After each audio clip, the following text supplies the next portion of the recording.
Time. Enough of this. That card's yours. Put it on the fridge. Try to keep up with these dates. All right. If you have a Bible, we're going to be looking in the book of Hebrews. And for all the ladies, it's Shebrews. And so we're going to be in Hebrews chapter 6. We're going to look at verses 19 through 20. And so we are in a series that we've been in for the last few weeks called It Is Well. The focus of this series has been the health and the well-being of our souls. Often overlooked, often neglected, often forgot about is the inside, the inner workings of our soul. So the Bible kind of puts it this way, all that is within us, all that is within you, that is what your soul is. It's your heart, your spirit, your mind, your will, your emotions. It's the inner, invisible but very substantial aspect, dimension of who you are. It's the internal and eternal part of you. So it's where faith resides. It's where hope resides. It's where all these beautiful things happen on the inside of us. And so this is a verse that I was excited about talking about, or these verses, and I was saving it for this day specifically through this whole series. And so I'm excited about diving in. So this is what it says. Hebrews 6, verses 19 and 20. The author says this hope that we have as an anchor of the soul, a hope both sure and steadfast, and one that enters within the veil where Jesus has entered as a forerunner for us, having become a high priest forever according to the order of Melchizedek. Did you know that your soul needs an anchor? Were you aware of that? I've never thought of it in those terms. In fact, it was only recently, a couple years ago, that I was reading these verses that I was like, I guess my soul needs an anchor. That's the whole conversation here. It's like your soul has an anchor. I didn't really think about my soul needing an anchor. Now, an anchor is, I think we probably have a working understanding of what an anchor does. So an anchor is what provides stability and some amount of safety and consistency from a boat drifting away. So it provides stability to something that otherwise wouldn't be. I mean, you're subject to the winds, the wave, and there would be no stability, but for the fact, here is this anchor. With that in mind, does your soul need an anchor? If you think about it, our souls are subject to the winds and the waves of this chaotic, intense world, and so our souls tend to drift. So could you use some steadiness for your soul? Would that be of use to you? Our souls, like I said, encompass our mind and our emotions. And to be honest with you, and this is appropriate because I can hear a train coming, my soul tends to, pretty much every single day of my life, pack all my emotional baggage up, and I tend to jump on a million different trains of thought all the time. My brain is going, it's like Grand Central. I mean, trains of thought are leaving every 5 minutes. And so I'm over here, I'm over there. That's it. It's coming to get my brain. So my emotions, I am a pretty emotional creature, if I'm honest with you. And I know some of you guys are going to be very surprised because you see me as being very stoic and very serious. But I'm an emotional person. I can't watch the show The Voice anymore. The show The Voice, I can't watch it with my wife because I'm embarrassed. Because I cry. And I look over and she's stone-faced. Just cold-hearted. I'm like, what happened to you, woman? Why can't you feel these feelings? No, I'm kidding. So we're both usually tearing up at the same time. And shows like that, I'm like, okay, the singing's fine, but you hear the story, and they start playing the sad music, and you're like, oh no, here we go. This is it. I'm gonna bawl like a baby. So what happened to who? Why do I need to feel sorry for them? And so there it is, the train of thought that my brain is on. I'm pensive. I overprocess. I overanalyze. My brain doesn't stop. There's a hamster wheel in my brain, and the hamster, his little bottle has Red Bull in it. That's what he's drinking all the time. And so it is nonstop. So my thoughts are loud. My emotions are loud. Have you ever thought this? Have you ever been in this place where you're like, this person that I know, it's like the Polar Express. We can see the train. You can stop. Yep, we got it. There you go. All right, so have you ever had this thought, like, this person that I work with, this person that I'm friends with, this person in my family, this person I go to school with, is mad at me, and they hate me, and I hurt their feelings, and they resent me, and now I'm on the outs.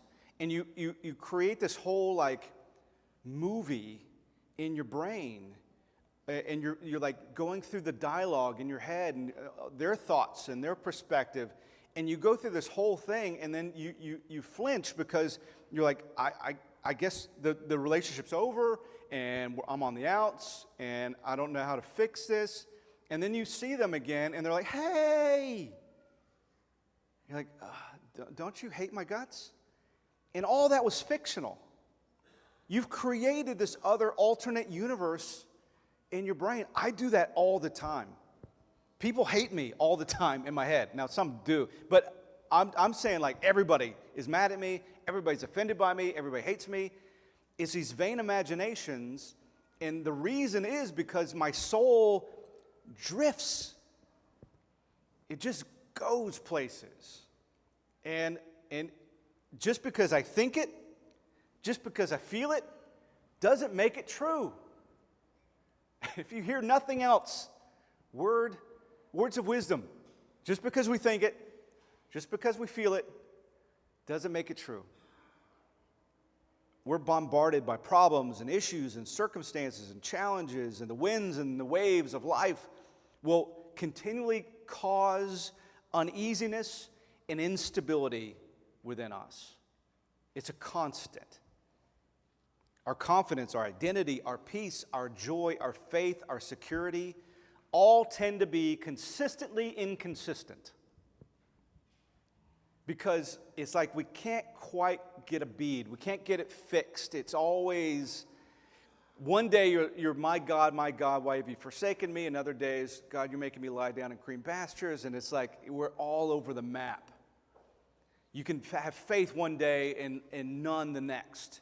You can have confidence one day and zero the next. You can feel joy in a moment, and then 10 minutes later, you're fixated on something to worry about, and the joy is just gone. Peace. Man, it's like we can almost touch peace every once in a while, and then it takes off. What we need is an anchor for our soul. That's what all that means. We need an anchor. Our soul needs an anchor. A constant. Something that is unmoving and unshifting and unchanging. Something to tether our souls to that won't move. I'm a big fan of T.S. Eliot. I love reading his poetry, and I've got several of his just books. And one is the Four Quartets, is a collection of these 4 poems that are just fantastic. And within one of them, he uses this phrase that's always stayed with me. He talks about a still point, S-T-I-L-L, still point in a turning world. So is this one thing that doesn't move when everything else does. That's what's being talked about here. That's what our soul needs. Something that is not a moving target. Something that will not shift and change and leave and move, and something that's not a variable when everything else in life is. Now, everyone feels this drift. Everybody feels this insecurity on the inside. Everyone. Believer, unbeliever, it doesn't matter. It doesn't matter your age. It doesn't matter your background. Nothing changes the fact that we all feel this. Everyone feels unsteady soul syndrome. We all do. It's like shakiness. It's like you're at the airport and you're on the tram to go to the next gate, and you're not ready for it to take off, and it does, and you kind of do one of these moves. And that's how our souls feel, just unsteady. And so everybody tries to tether their soul to something to make it steady. We all do it. A lot of times it's another person. You've heard the phrase soul tie. To create a soul tie. What that is one human being who's trying to tether their soul to another human being to try to make themselves feel more stable. To try to answer the variables, to try to answer the uneasiness. The problem with that strategy is that their souls drift too. You need something that doesn't move. You can tether your souls to a dream, to a goal, but you realize dreams move. Goals move. The goalposts are always moving. I told this story a million times, but when I was in my teens, I was writing myself a dream list, check boxes of things that I wanted to achieve and accomplish. And I thought, if I could just do this, then I've created the life for myself that's it. That's the dream. And it's just coasting. It's just cruise control from there on.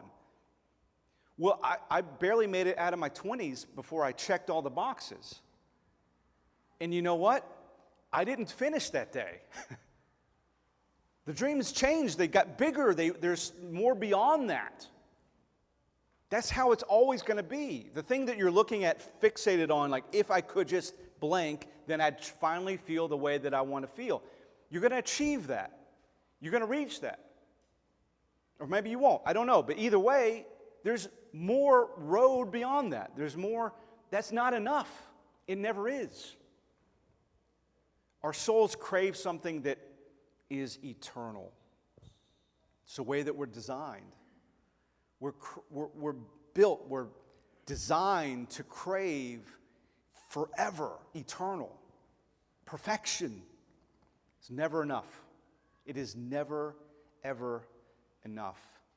Addiction is a huge part of trying to medicate a wandering soul in our own strength.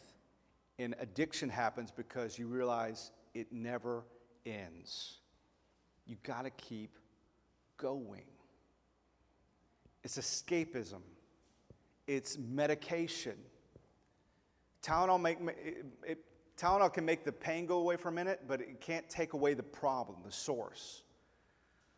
Our wandering, drifting soul. We need an anchor. We need something that is steadfast, that is sure, that is unmoving. Unfortunately, we keep looking for that answer in things that we can see, in things that we can hold accountable and touch and smell and grasp and hold on to and accomplish, and we can see, because it's very difficult to trust something that we can't see. So we try to make the answer something that we can understand, that is right in front of us, because it feels tangible, feels real, but that can't help. I'm not nautical. Again, this might surprise you. I'm not like a seafaring man. I don't go out and I mean, I've kayaked a couple times. I've been on a boat. I wasn't in charge of the boat, but I was on it. I've water skied. You guys ever water ski? It's a lot of work for not a lot of fun. All day I'm dealing with my swimming trunks getting knocked off and I got to lace them up tighter and falling down and being embarrassed, and the people on the boat all like, because I can't get up after the 35th time, they're like, oh my God. You can hear them on the boat. You're like, geez, look at this guy. And then they yell instructions like, just stand up. Oh. I thought I was supposed to flip upside down. I thought we were snorkeling. I didn't know. And then finally I get it. And they're like, yay! And you're holding on. You're like, this is just standing up. I mean, I've been doing this all my life. This is not a big deal. Like, oh, I'm standing up. Not a lot of fun. So I've done that. I've been on boats. And I know this. I don't know a lot, but I know this. Anchors work best when you can't see them. If I can see the anchor, it's not working. It's not living up to its full potential. If I can see the anchor, it's doing nothing. But if an anchor is going to really do what an anchor does, you shouldn't be able to see it. Let me read this to you. This is Romans. It's the only other verse I've got today. Romans 8, 24 and 25. This speaks to hope. In hope, we have been saved. But hope that is seen is not hope. For who hopes for what they already see?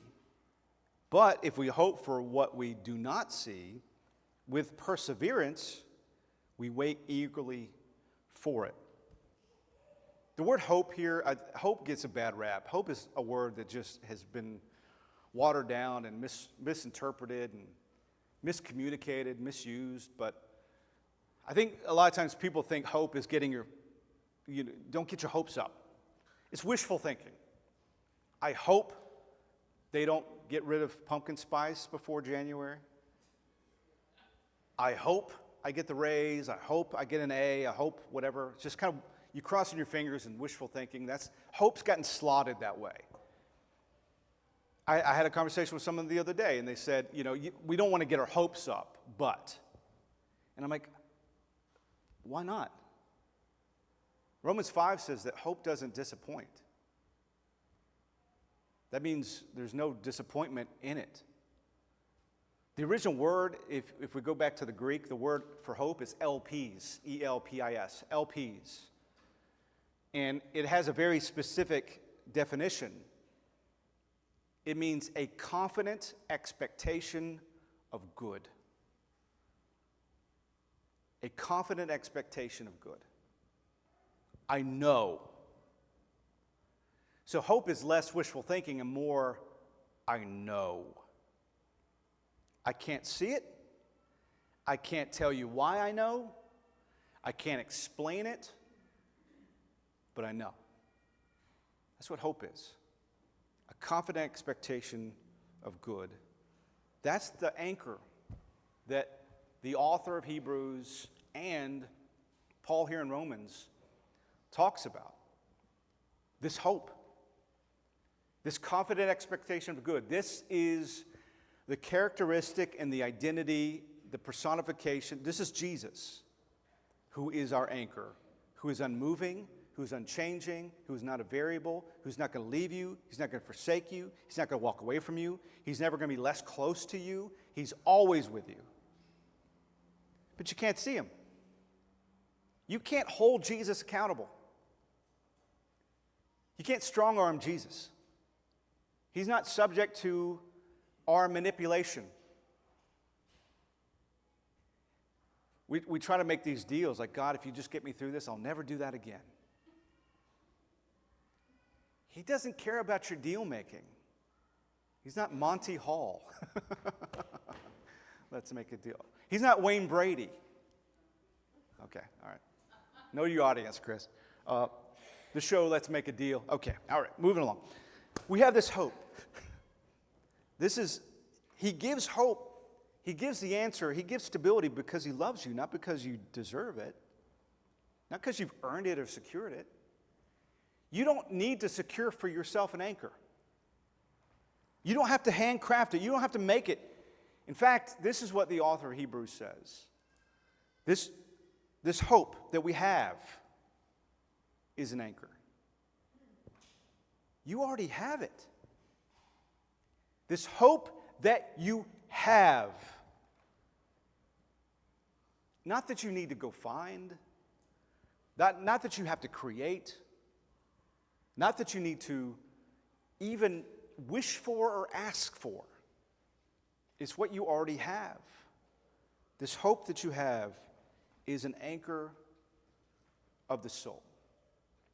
We have this hope, which is to say, we have this Savior who is unmoving, who is unshifting, who is unchanging. He's not a moving target. The way he feels about you is not a variable. It's fixed.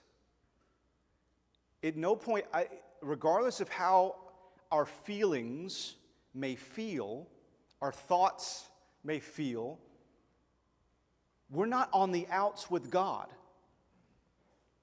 You're not on the outs with God. But Chris, I have not been as faithful, as obedient as I should be. Yeah, that's why Jesus came and took our place. No kidding. But I've not been as dedicated to my prayer life. I've not been as dedicated to reading Scripture. I've not spent as much time with God as I would like to. Join the club. That's what church is. Church is a gathering of misfits who all miss it. If we treat church like a country club of elite people, that's exactly what Jesus railed against. He said, nope, that's not it. This is a place, we're not a place of people who have got it together. We're a place of people who have coming to grips with the fact that we can't do it. We can't get it together. People might think church is a gathering of good people. No, it's a gathering of people coping with the reality that they can't be good. We can't do enough. We can't be enough. We can't accomplish enough. We can't get there from here. Thank God for Jesus. I love the Apostle Paul's statement in the book of Romans where he says, the things I want to do, I don't do. The things I don't want to do, those are the things that I do. And then he goes on in desperation to say, who can possibly save me from this body of sin and death? And he says, thank God for Jesus. And then he starts the next chapter, chapter 8. He starts with this statement. There is now no condemnation for those in Christ. Zero. You didn't have to earn your way there. That is a gift of God's grace. We have this anchor. We have this hope. We have this steadiness, this stability, this consistency that our souls can be tethered to all of our days. This is where we find confidence. This is where we find our identity. This is where we find peace and joy and faith and security. If you try to tether your soul to your circumstances, you're going to feel unsteady and you're going to get thrown around because it moves. Some of us are facing some things that are overwhelming. Our circumstances are big. They're big storms. They're big waves. And they're overwhelming. And we're looking for people and things and stuff and answers. And we're looking for anything that we can hold on to with our hands to bring stability to our soul. And this anchor cuts through the choppy waters, and it buries itself, it embeds itself in the substance, in the unshakability of the reality of what Christ has done for us. That's what our souls need. I'm going to close with this. There's this old hymn that I was thinking about this week, reading these verses and writing this message. I kept coming back to these familiar words. My hope is built on nothing less than Jesus Christ, my righteousness. I dare not trust the sweetest frame, but wholly lean on Jesus' name. On Christ, the solid rock, I stand. All other ground is sinking sand. We have this hope. We have this constant. And yes, life may not look the way we want it to look. That doesn't make the significance of who Jesus is and what he's done for us any less real. In fact, all the more reason we need this hope. We need something to hold on to. We had a great meeting at the second Wednesday last month, and I appreciate everybody for sharing. But we talked about, where do you feel God the most? Where do you connect with God the most? Where does God feel the most real and the closest? And some people said in worship, and some people said in praying, and it was beautiful. It's like all of it was right. And then a great friend, I won't call her out, but said, you know what? In suffering, in the tough stuff. And something, inside of me was like, yes. Now, I don't like saying that out loud. I don't think any of us do. But that's exactly where God meets us. Yes, he's there through the good. But he seems to be even closer in the bad. A broken heart, a contrite spirit, he's yet to deny. He won't deny it. He's close to the brokenhearted. He's right there. So when the storms and the winds and the wave happen, that's when we're like, my soul has an anchor. I have stability. I have a constant that's not moving. A confident expectation of good. You're going to work all these things out for